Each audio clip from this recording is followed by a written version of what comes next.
कि भारत सरकार के संसदीय कार्य मंत्रालय द्वारा आयोजित 55वीं युवा संसद प्रतियोगिता 2022-23 विद्यालय में संपन्न होने जा रही है। हम उपस्थित सभी माननीय अतिथियों का हार्दिक स्वागत करते हैं। साथियों, विद्यालय एक मंदिर है जिसमें हर विद्यार्थी का शारीरिक, मानसिक, सांस्कृतिक एवं आध्यात्मिक विकास करना हमारा परम उद्देश्य है। इस उद्देश्य को ध्यान में रखते हुए आज हम 55वीं युवा संसद प्रतियोगिता का आयोजन कर रहे हैं। इसी के मद्देनजर आज हमारे कुछ युवा सांसद अपनी भावनाओं, विचारों, शंकाओं और उनके निराकरण को आपके सामने रखेंगे, जिससे छात्रों में लोकतांत्रिक मूल्यों के प्रति आस्था जागृत हो सकेगी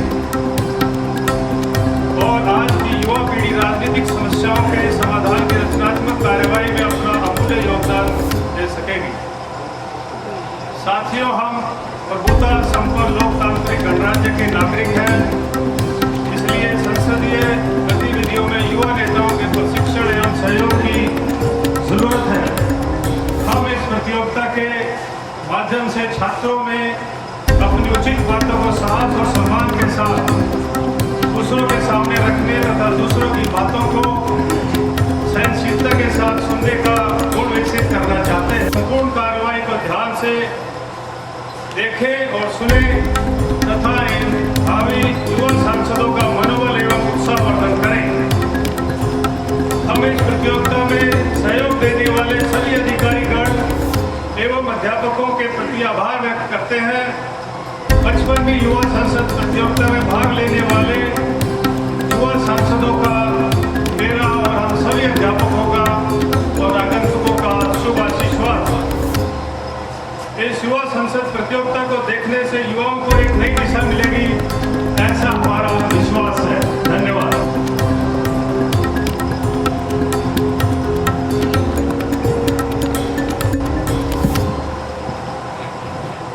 माननीय सभासदों, माननीय अध्यक्ष जी,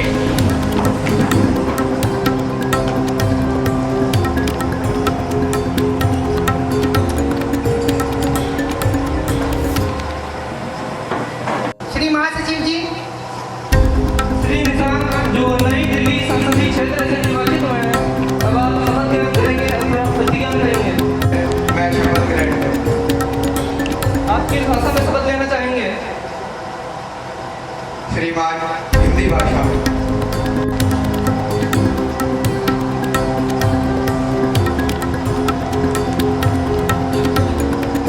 मैं निशान जो युवा संसद की लोकसभा का सदस्य निर्वाचित हुआ हूँ, ईश्वर की शपथ लेता हूँ कि मैं विधि द्वारा स्थापित भारत के संविधान के प्रति श्रद्धा रखूंगा तथा जिस पद को मैं ग्रहण करने वाला हूँ उसके कर्तव्यों का श्रद्धापूर्वक निर्वहन करूँगा।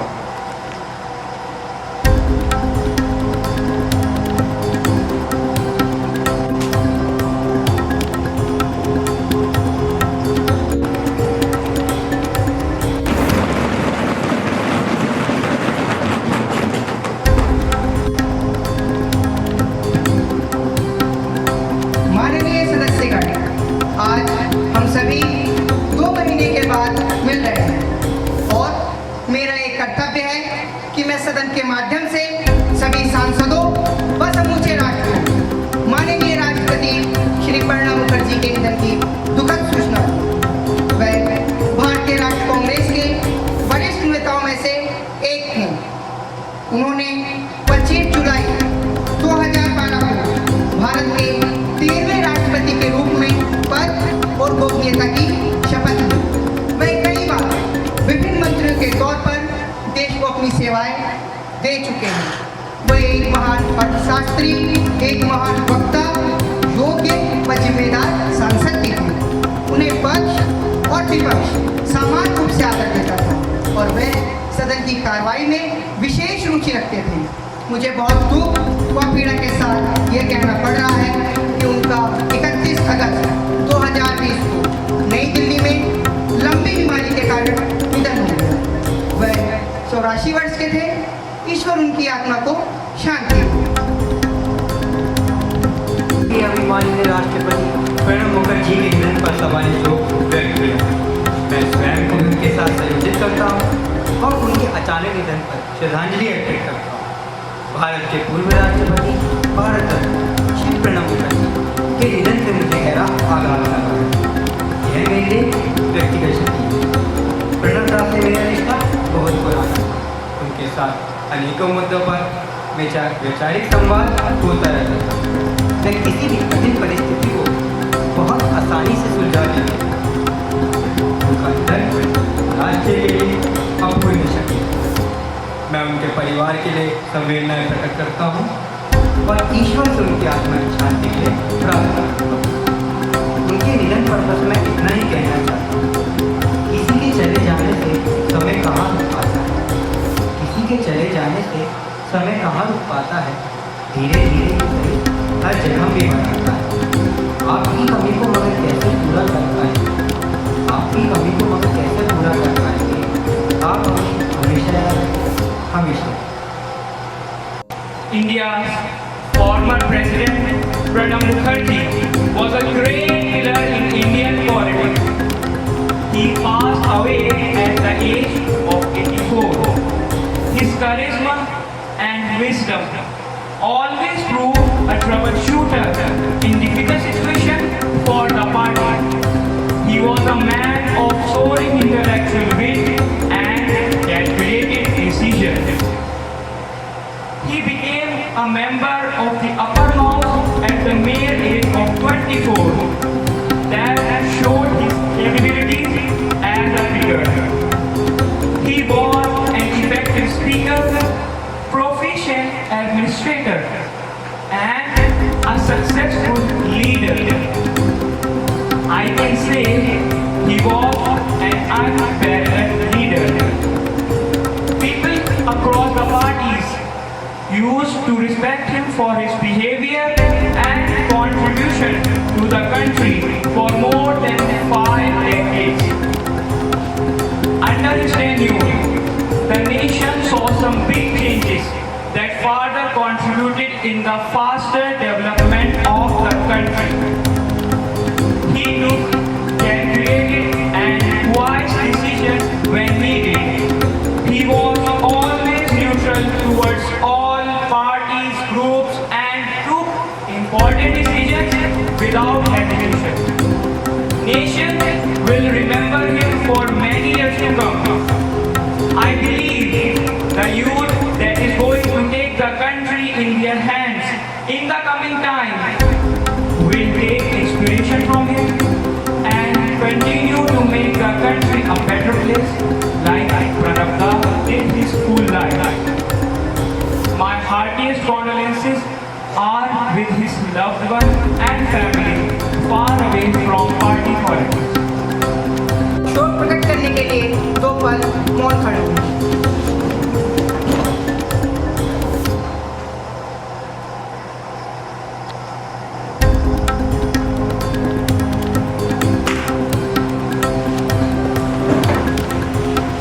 महासचिव शोक संतप्त परिवार को संवेदना संदेश भेजें। जी श्रीमान। प्रधानमंत्री जी नए मंत्रियों का सदन से परिचय करवाएं। मैं आपसे और आपके माध्यम से सभा में साथियों का परिचय कराता हूँ। श्री कार्तिक गुप्ता सिंचाई मंत्री,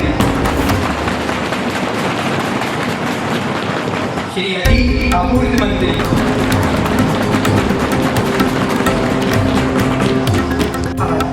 प्रश्न संख्या 501 श्री आर गुप्ता जी। क्या स्वास्थ्य मंत्री जी ये बताने की कृपा करेंगे कोविड-19 से अब तक देश में कितने लोग मृत्यु के शिकार हुए हैं? बी, कोविड-19 से मरने वालों की संख्या दिन प्रतिदिन बढ़ती जा रही है, तो क्या सरकार की इसमें लापरवाही नहीं दिख रही? सी, अगर नहीं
भाग है। इसका अर्थ ये है कि हमारे देश का डेथ रेट 1.44% रहा। अध्यक्ष महोदय, इसका अर्थ ये भी है कि हमारी सरकार की सफलता का रेट 98.56% रहा। क्या अभी भी आप इसे हमारी सफलता समझेंगे? मैं अपने सांसद साथी से निवेदन करूंगा कि यदि हम पर आरोप लगाने से पहले वे एक बार इन आंकड़ों पर नजर डाल लेते तो बेहतर होता। अब मेरा निवेदन है कि इस विषय पर राजनीति बंद हो। राजनीति मर्यादा का पालन रखें और कृपया सदन में शांति बनाए रखें। पूरक प्रश्न श्री जसप्रीत सिंह जी। कोविड-19 ਦੇ ਵਿੱਚ बचाव ਲਈ ਕਿਹੜੇ उपाय ਕੀਤੇ ਨੇ? ऋषभ परिदा जी। मैं माध्यम से संसद को बताना चाहता हूँ कि किसी ने भविष्यवाणी की कि जब भारत में कोरोना आएगा तो रोज लाखों लोग मारे जाएंगे। जब देश में कोरोना आया तो उस समय मास्क तथा पीपीई किट बनाने वाले उद्योगों की संख्या ना के बराबर थी। लेकिन हमारे प्रधानमंत्री जी ने ये नारा किया कि आपदा को अवसर में बदलना है और उसके साथ ही आत्मनिर्भर भी बनना है। उनकी किसी पहल का ये परिणाम हुआ कि केवल 2 महीने के अंदर अंदर न केवल मास्क और पीपीई किट बनाने वाले उद्योगों की संख्या में वृद्धि हुई बल्कि वेंटिलेटर्स के साथ नई लेबोरेटरीज भी खुली और भारत संकट की इस घड़ी में एक नए आत्मनिर्भर भारत के रूप में उभरकर सामने आया। अध्यक्ष महोदय, यहाँ तक कि समाचार पत्रों में तो कई देशों के ऐसे भी हालात देखने को मिले जहाँ कोरोना से मरने वालों के शव सड़कों पर इधर उधर पड़े हुए थे और उन्हें उठाने वाला भी कोई नहीं। लेकिन मुझे गर्व है कि हमारे देश में हमारी सरकार के प्रयासों के चलते हमने न केवल कोरोना को बढ़ने से रोका बल्कि ऐसा एक भी मामला सामने नहीं आया। अध्यक्ष महोदय, यहाँ तक कि ब्राजील के राष्ट्रपति ने तो प्रधानमंत्री जी का विशेष रूप से शुक्रिया किया और यहाँ तक भी कहा कि उनकी मदद तो हमारे लिए ऐसी है जैसे किसी लक्ष्मण ने देश में वैक्सीन नहीं बल्कि संजीवनी बूटी लेकर प्रवेश किया। प्रधानमंत्री जी का ये नारा सबका साथ सबका विकास सबका विश्वास सबका प्रयास कोरोना की संकट की घड़ी में देशवासियों में देखने को मिला। आजादी के अमृत महोत्सव पर अंधेरा चाहे जितना भी हो उजाला आकर रहेगा। अंधेरा चाहे जितना भी हो उजाला आकर रहेगा। विश्वास रखो है देश वालों, कोरोना जाकर रहेगा जाकर रहेगा जाकर। श्री विक्की यादव जी। क्या सरकार ने राष्ट्रीय हाइड्रोजन ऊर्जा मिशन पर अपनी कोई नीति तैयार की है? हाँ, यदि हाँ तो भविष्य में इसका अंतर्गत प्रस्तुत कार्यक्रम के साथ साथ अब तक प्राप्त उपलब्धियों का क्या क्या ब्यौरा है? यदि हाँ तो तत्संबंधी ब्यौरा क्या है? गुप्ता जी। उत्तर ए और B.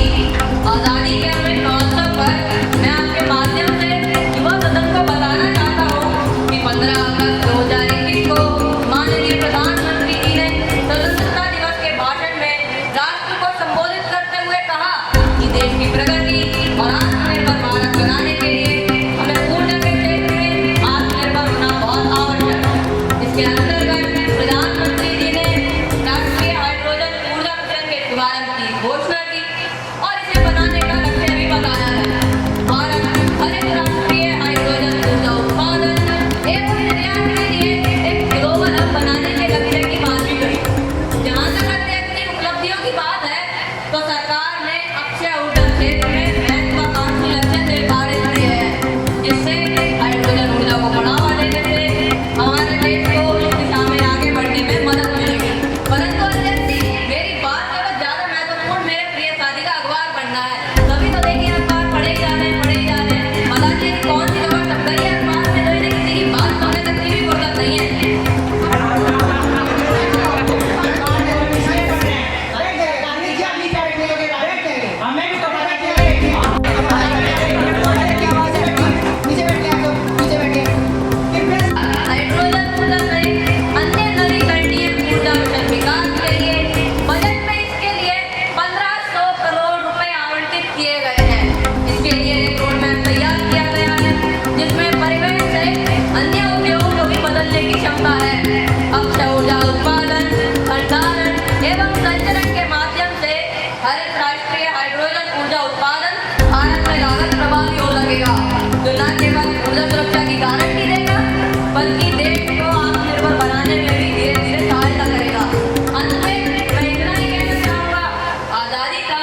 and the current year state-wise and union territory-wise.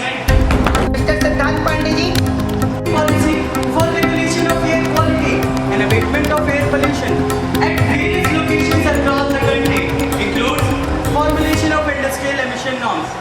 With respect to 67 categories of industrial vehicular emission norms and leapfrogging from BS5 to BS6 by March 2022, apart from comprehensive set of directions under Section 18, Subsection 1, Clause B of Air Pollution and Control of Pollution Act 1981 for management of air quality containing 42 action points and assessing of air quality in 271 towns, the government has also laid down National Ambient Air Quality Standard, which provides yardstick for assessment and implementation of steps necessary for maintaining healthy air quality. Point number 3. The quality of air in Delhi can be assessed as per National Air Quality Index, which classifies it into good, satisfactory, moderate, poor, very poor, and severe categories. As per NAQI, the data for Delhi, the number of days during which the air quality was satisfactory between May and December was 23. The number of moderate days was 74. The number of poor days was 73. And the number of very poor days was 54.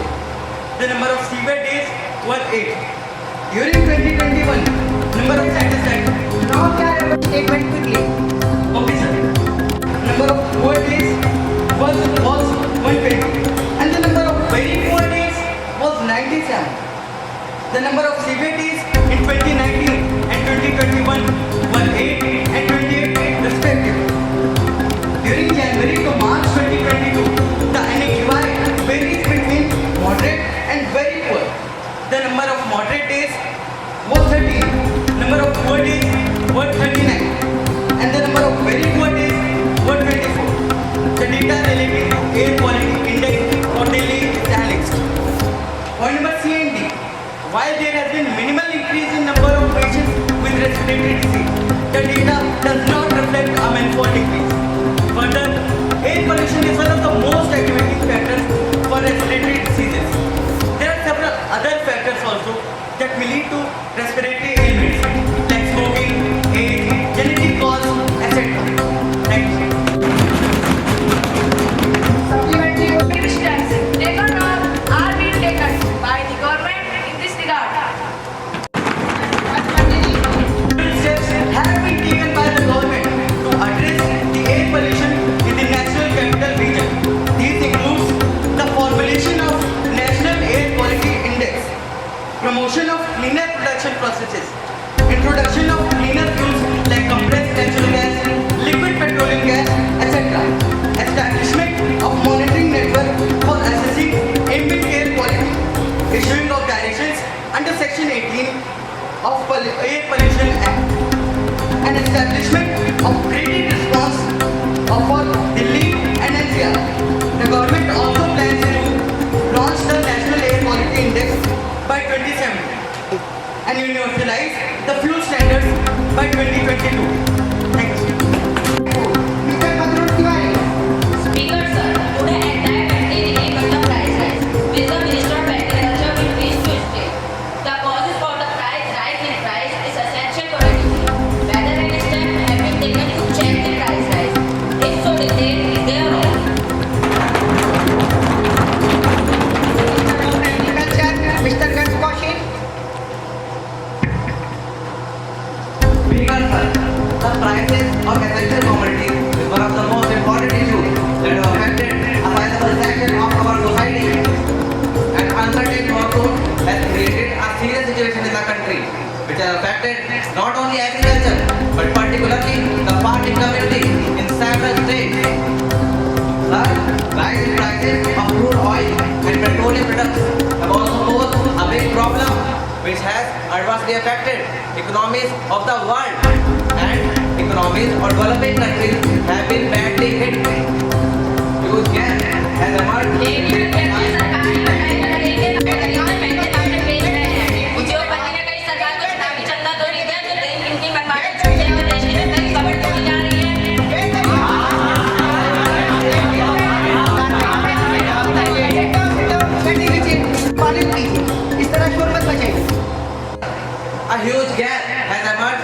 supply and demand of the essential commodities, which has resulted in soaring prices of these essential commodities. Sir, answer B and B. The government is very much concerned about the issue and intends to take a number of steps to undertake open market intervention. A 12-month program has been sent to the state government to intensify NREGA in drought-affected areas. A contingency plan for drinking water and crop will be brought into operation, and a close watch will be kept on the prices of essential commodities. For this, the center and the state government will have to work together. The state will be provided assistance in helping farmers in drought-affected areas. In no case shall we allow the citizens to go hungry. Thank you, sir. Honorable members, supplementary please. Mr. Vidyadhari. Because, sir, will the Honorable Minister inform this August House as well? Why are the farmers are not getting the MSP, minimum support price, for their produce despite what all claims made by the government? Speaker, sir, that is not true. There has been a demand to raise the MSP. The Chief Minister of Chhattisgarh has demanded rupees 1,940 for 1 quintal ready. But if you oblige them, the consumer will have to pay dearly for this. Sir, I assure on behalf of the government, we are taking every possible step to give better prices for wheat, paddy and rice, and we will continue to do so. Thank you, sir. Now the question hour is over.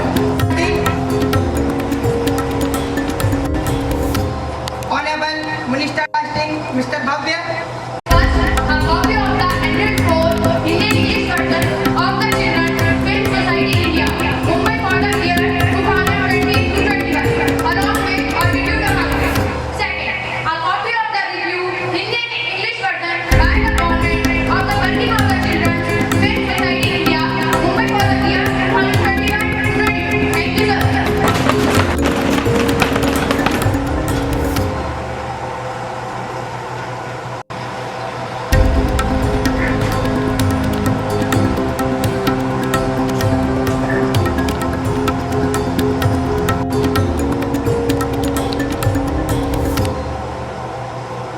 तथा सदन के माननीय सदस्यों की ओर से भारत की यात्रा पर आए श्री महामहिम श्री शुंगी जनरल संसद के अध्यक्ष तथा स्वागत करते हैं प्रतिनिधिमंडल के सदस्य श्री सूंजी अध्यक्ष,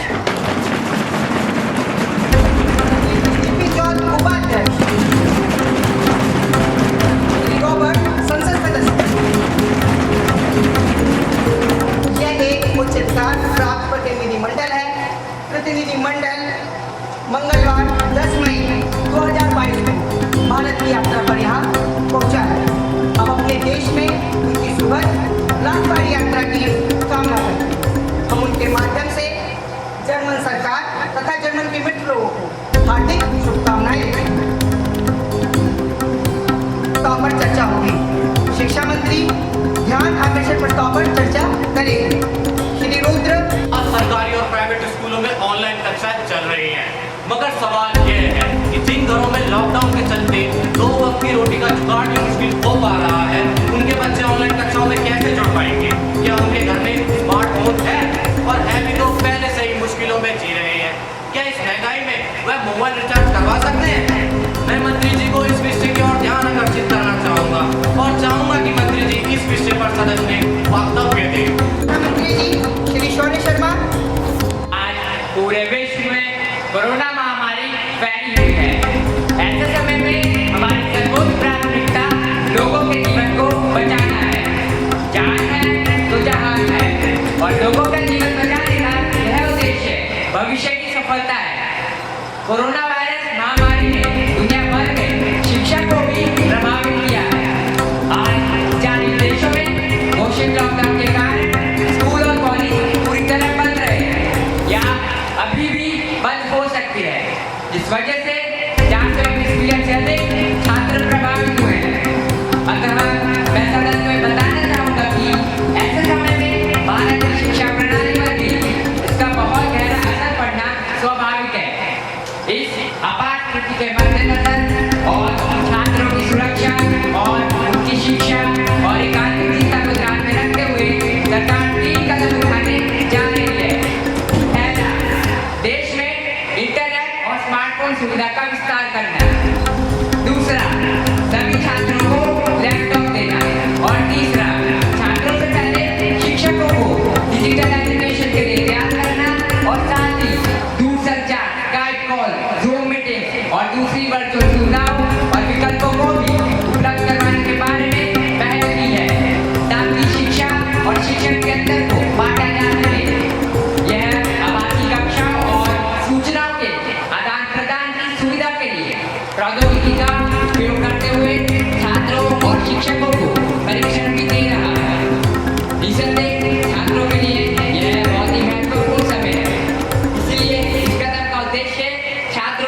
सुविधा है, तो ग्रामीण क्षेत्रों में केवल 4.4% घरों में ही कंप्यूटर की सुविधा है।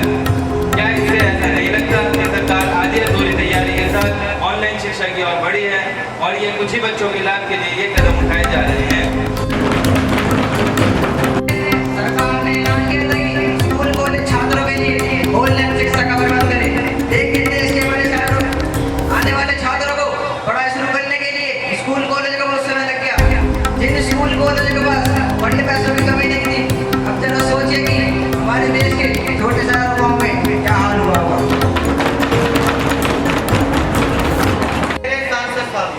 मैं एक उदाहरण के माध्यम से ये पूछना चाहता हूँ, असम के एक परिवार को अपने बच्चे की ऑनलाइन शिक्षा के लिए अपने घर की गाय बेचनी पड़ी और अतीत लोगों की बात तो ये है, यही गाय उनके घर की इकलौती आर्थिक आय का जरिया थी।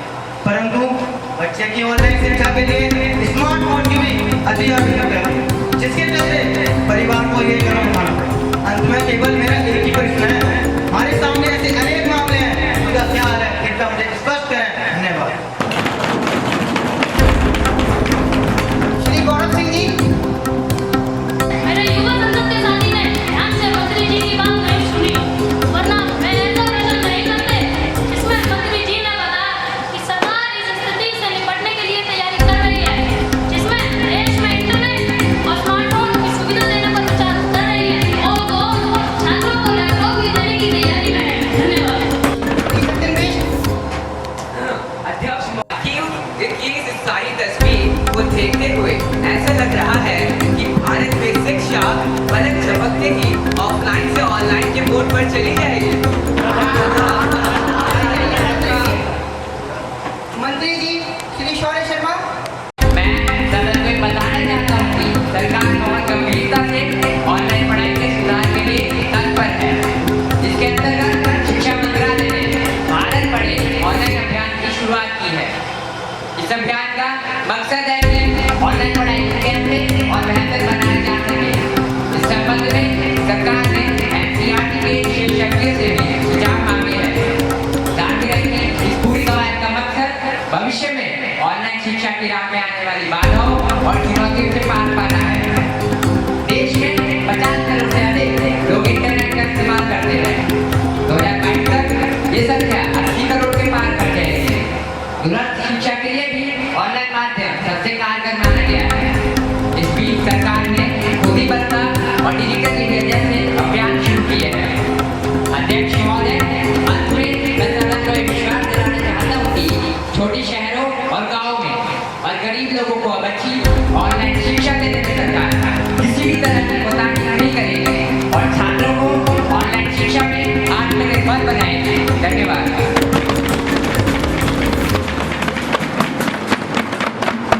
Bill introduce Siddharth Pandey. For leave to introduce the Council of Environment Protection Bill 2022. Be guaranteed to introduce the Council of Environment. Will say aye. Against say no. No. The minority say no. I think I have it.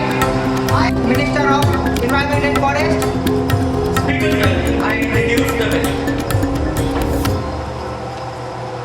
अब युवा संसद में आरक्षण वाले विधेयक 2022 पर विचार किया जाएगा। माननीय संसदीय मंत्री श्री आशीष झा। ये प्रस्ताव सदन के सामने रखता हूँ कि भारत की कुल जनसंख्या का 50% महिलाएं हैं। अतः लोकसभा के 33% आरक्षण को महिलाओं के लिए आरक्षित करने वाले विधेयक पर विचार किया जाए। वर्तमान सरकार इस विधेयक को इस सदन में समय की मांग को देखते हुए लाई है। इस विधेयक की प्रमुख बातें कुछ इस प्रकार हैं। एक, इस विधेयक में महिलाओं की वर्तमान पिछड़ी स्थिति को सुधारने के लिए इस विधेयक में आरक्षण की आवश्यकताओं को रेखांकित किया गया है। बी, इस विधेयक में चुनाव में भाग लेने वाली महिलाओं की आयु एवं योग्यताओं का प्रावधान दिया गया है। सी, कोई महिला किन कारणों से चुनाव में भाग नहीं ले सकती, इसका पूर्ण विवरण इस विधेयक में किया गया है। डी, इस विधेयक में सामाजिक न्याय के अंतर्गत महिलाओं को लोकसभा में समानता के अधिकार की बात की गई है। अध्यक्ष महोदय, मुझे पूरा विश्वास है कि महिलाओं के उत्थान हेतु इस सदन में बैठे सभी माननीय सदस्य अपने पूर्वाग्रह तथा दलीय मतभेदों को भुलाकर हृदय से इस विधेयक का स्वागत करेंगे और इसे पास कराने में अपना सहयोग देंगे। इन शब्दों के साथ मैं ये प्रस्ताव रखता हूँ कि लोकसभा में महिलाओं के लिए 33% स्थानों पर आरक्षण विधेयक 2022 पर विचार किया जाए। मंत्री द्वारा प्रस्ताव पेश किया गया है कि महिलाओं के लिए 33% वाले आरक्षण विधेयक 2022 पर विचार किया जाए। श्री कृष्णेश्वरी जी। कुल जनसंख्या का 50% महिलाएं हैं। इतनी बड़ी आबादी के प्रतिनिधित्व की यदि निर्वाचित महिला सदस्यों की संख्या की तुलना की जाए तो ये नगण्य दिखती है। इससे सिद्ध होता है कि लोकसभा में महिलाओं का प्रतिनिधित्व बहुत कम है। इस कारण इनके हितों की रक्षा सुचारू रूप में नहीं हो रही है। समाज का यह वर्ग अपने आप को बहुत पिछड़ा हुआ समझ रहा है। दूसरी ओर अन्य क्षेत्रों में दृष्टि डालने में पता चलता है कि ऐसा कोई क्षेत्र नहीं बचा जहाँ महिलाओं ने अपने आप को पुरुषों के समान दर्जे ना किया, चाहे वो क्षेत्र विज्ञान का हो या उच्च शिक्षा का। जहाँ महिलाओं ने अपने कदम रखे हैं वहाँ पुरुषों के बच्चे को बड़ी शालीनता से ललकारा है। महिलाओं ने अपने आप को कहीं पर भी लाचार नहीं पाया। इसके अतिरिक्त उन्होंने कई क्षेत्रों में पुरुषों को भी पीछे छोड़ दिया है। अध्यक्ष महोदय, इसके विपरीत सदन में हम यह पाते हैं कि महिलाओं का प्रतिनिधित्व बहुत कम है। वर्तमान चुनाव को देखते हुए किसी भी महिला का चुनाव लड़ना बहुत कठिन काम है। जो महिलाएं चुनाव जीतकर सदन में आई हैं उन सभी को इन कठिनाइयों का अवश्य ही अनुभव अवश्य ही प्राप्त हुआ है। वे किसी न किसी रूप में पुरुषों की सहायता पाकर ही सदन के सदस्य बन सकी। अध्यक्ष महोदय, इस वर्ग को सही प्रतिनिधित्व देने हेतु जनसंख्या की दृष्टि से तो 50% आरक्षण का प्रावधान होना चाहिए, परंतु प्रथम अवस्था में इतना मुमकिन ना हो सके तो 33% का आरक्षण तो अवश्य ही होना चाहिए।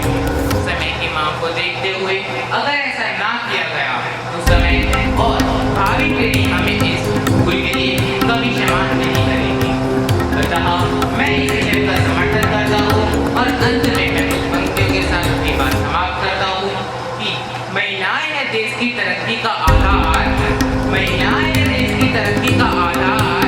उनके प्रति बदलो अपने विचार।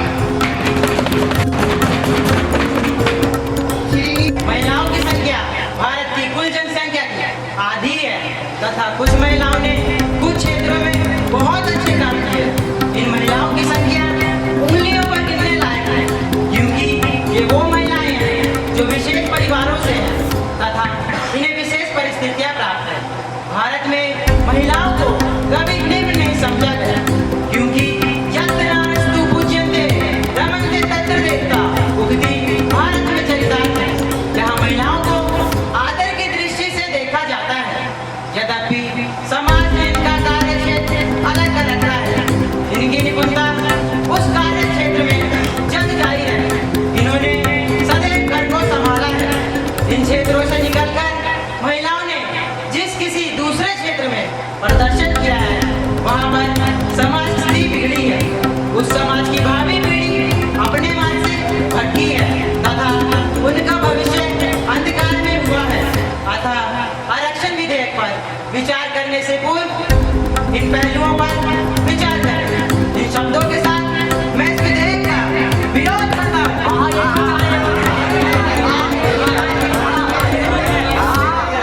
भाई गुप्ता जी, आप तो हर मुद्दे पे खड़े हुए रहते हैं। कृपया करके सदन में शांति बनाए रखिए। बैठ जाइए। मोहन जी, आप अपनी बात रखिए।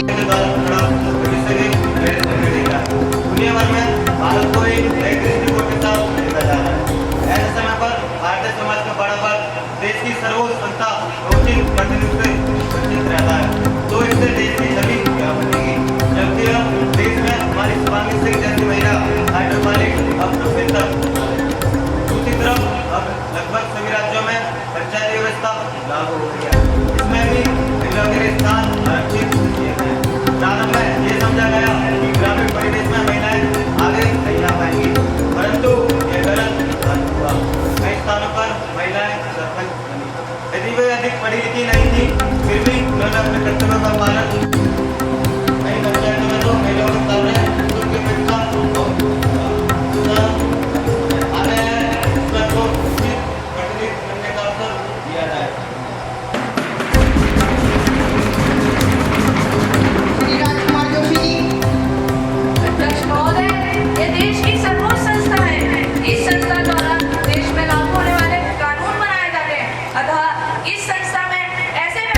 सदन में सो रहे हैं।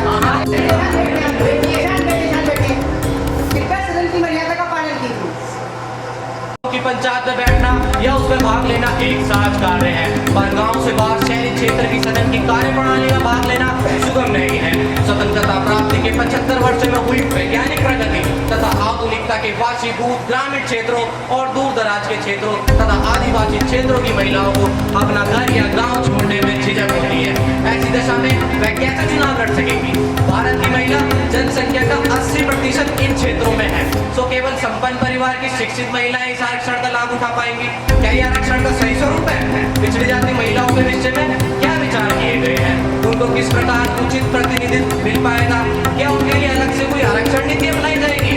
क्या ये विधेयक देश की एकता को तोड़ते हुए महिला समाज को भी पृथक पृथक टुकड़ों में बांट देगा? मैं सदस्यों से अनुरोध करता हूँ कि वे शांत मन से इन प्रश्नों पर विचार करें। मैं इन परिस्थितियों में इस विधेयक का पुरजोर विरोध करता हूँ।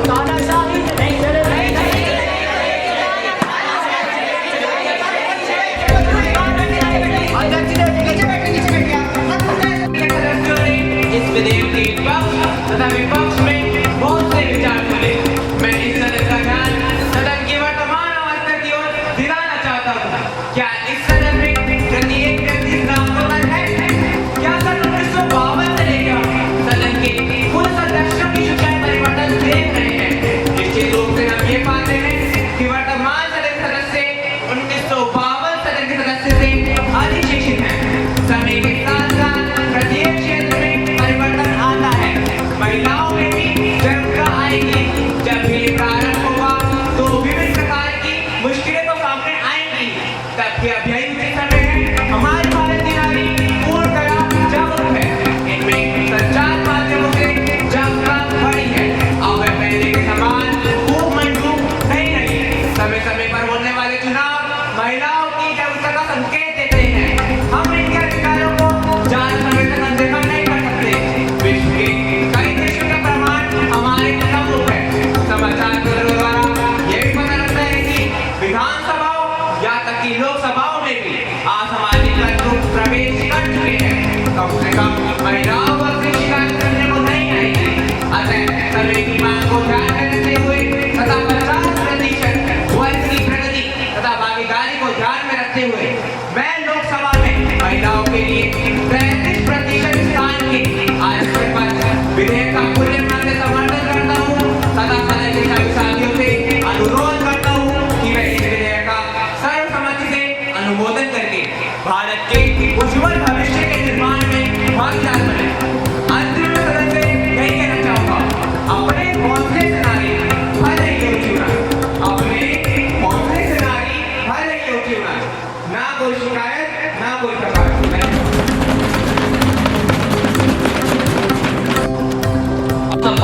हमारी सरकार सबका साथ, सबका विकास, सबका प्रयास, सबका विश्वास व नारी सशक्तिकरण के मूल मंत्र को लेकर आगे बढ़ रही है।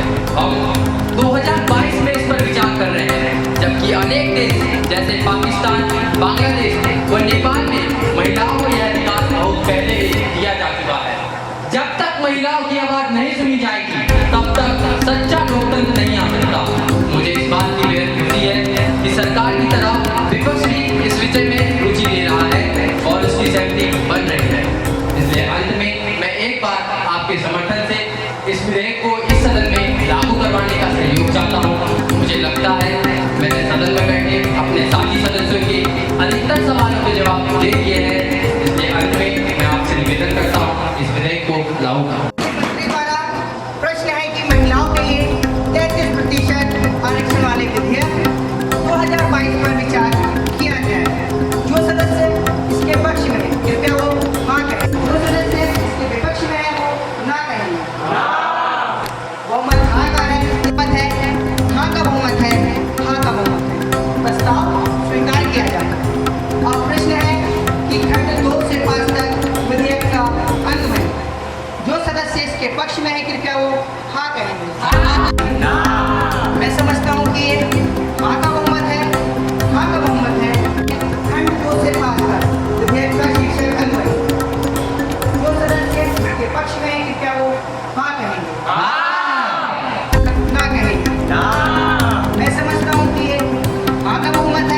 ये कला होता है और उस कला को सिखाने के लिए यूथ पार्लियामेंट का आयोजन आपने पूरी मर्यादाओं का पालन किया, शब्दों का चयन, भाषा का चयन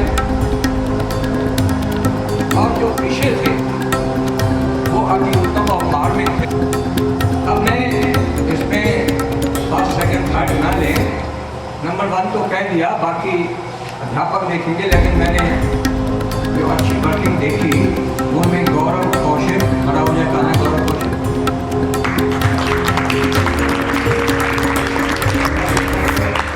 बहुत अच्छे तरीके से इन्होंने अपनी बिल को भी पेश किया, अपने विचारों को भी।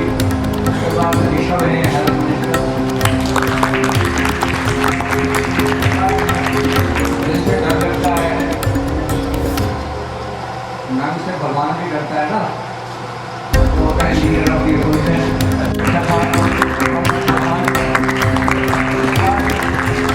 शौर्य एजुकेशन मिनिस्टर, संसदीय मंत्री नीरज कुमार राव,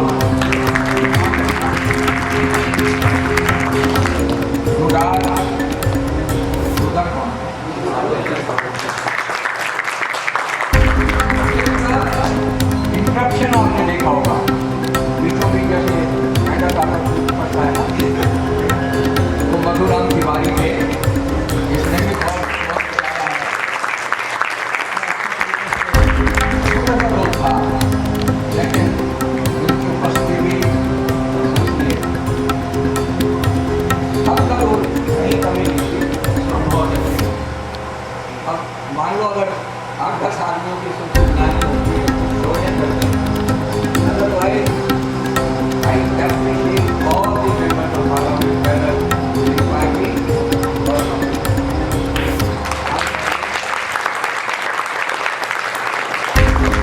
जिन्होंने मुझे इस लायक समझा कि मैं यहाँ आऊँ, अपनी बात रखूँ। दूसरा टीम का धन्यवाद, जिन्होंने इतनी मेहनत करके इस युवा संसद को चलाया। तीसरा सबसे ज़्यादा जो धन्यवाद करने जा रहा हूँ, जितने बैठे हुए हैं, रूलिंग पार्टी भी और अपोजिशन भी और स्पीकर भी और पूरा संघ, बाहर से आए हुए लोग भी, बाहर के लोग ऐसे नहीं थे लेकिन लग तो रहे हैं ना, वेरी और thank you very much once again, thank you. धन्यवाद आचार्य जी, अध्यक्ष महोदय और एजुकेशन कोऑर्डिनेटर और हमारे मुख्य अतिथि श्री जी गौड़ा जी, आपका बहुत बहुत धन्यवाद है कि आप यहाँ पर आए और अपना इतना कीमती समय लगभग 2 घंटे तक आपने हमें दिया, हमारे बीच में बैठे। हमें मालूम है कि आपका समय सर बहुत कीमती होता है। जैसी गौड़ा जी को जितने भी स्कूल, 16 स्कूल और एक कॉलेज है, इन सबको देखना होता है बेटे, और हर वक्त उनके पास किसी न किसी प्रकार की कोई ना कोई समस्या आती है और वो उस समस्या का समाधान बहुत ही युक्तिपूर्ण करते हैं। तो इनका तो बहुत बहुत धन्यवाद। और सबसे एक तो अच्छी बात ये रही कि पहुजा जी जो है वो पॉलिटिकल साइंस के ही अध्यापक रहे, और पॉलिटिकल साइंस के अध्यापक होने की वजह से मैं मैडम शिरोमणि का भी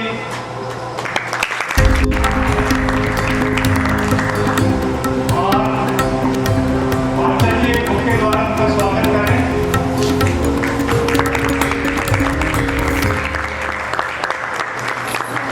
बहुत अच्छा लगता है हमारे सामने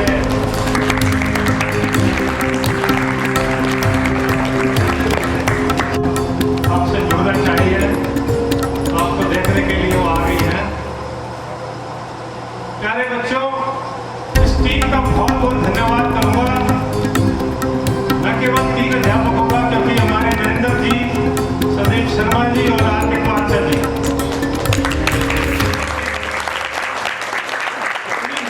और सारा स्कूल जानता है कि इतनी गर्मी होती थी, ऊपर के कमरे में ले जाते थे जहाँ पे कोई किसी प्रकार की बाधा ना हो, किसी प्रकार का शोर ना हो,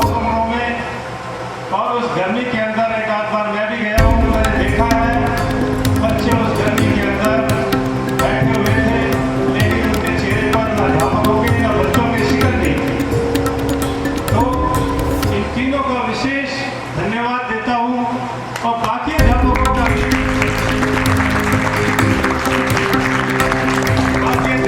एक कॉन्ट्रीब्यूशन है हर एक का।